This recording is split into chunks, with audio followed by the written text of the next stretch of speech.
Chapter 4, To Go or Not to Go. As soon as we got outside on the playground, the 6 of us gathered around Harry. Take us to the kingdom of mushrooms, Mary demanded. Harry took his necklace out of his sweater and grinned. Follow me. We did. Harry took us to the far end of the playground, the side that faced an empty lot, not the street. This is it. Uh-oh, looks like they're going to have to crawl under the fence or something. Song Lee shrugged. Where? Harry pointed to the other side of the fence. We all looked at the vacant lot. There was scattered grass, a few bushes, and one white oak tree. The ground was covered with lots of dirt, leaves, and pebbles. A couple of candy wrappers and one crumpled potato chip bag floated in a puddle of water next to a chewed-up tennis ball. We can't go over there, Mary snapped. It's a school rule. You never leave the playground. Can't we see the mushroom kingdom from the fence? Nope, Harry replied. The kingdom of mushrooms is 5 yards away, just beyond the oak tree. Oh, Dexter hummed. Then he started clicking his fingers. The kingdom of mushrooms. That's got a beat to it. Harry lowered his eyebrows.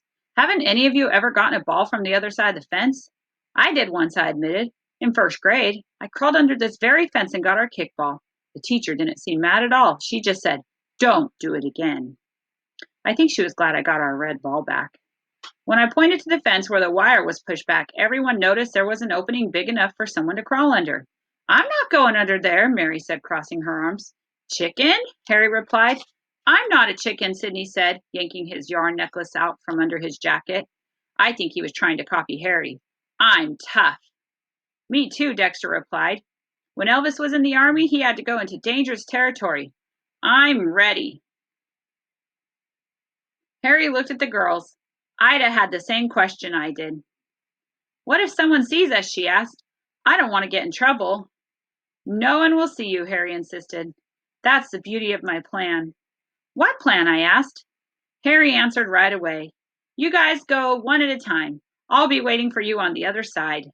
5 of you will stand in front of the fence like a human wall. No one will see us back there. A human wall? Cool.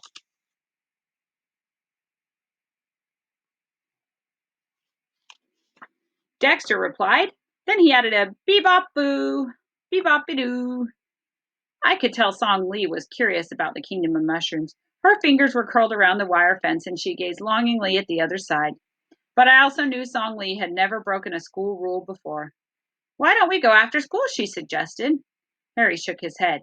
Half of you ride the bus. This is the only time we can all go together. When Song Lee didn't say anything, Harry knew she was thinking hard. It's for the sake of science, he pleaded. It will be our own secret field trip. No one will tell where we went. We made a promise about that.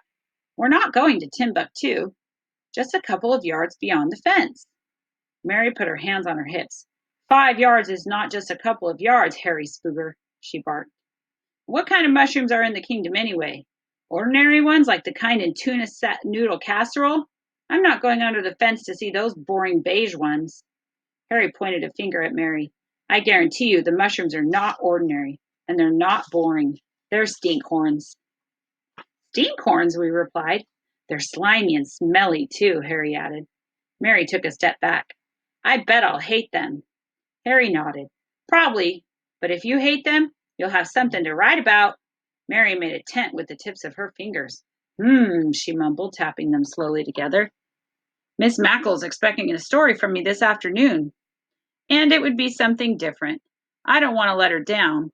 Maybe I will make a quick visit to the Stinkhorns. Then she added, but if I do, I'm going last. There she is. That's the end of that chapter.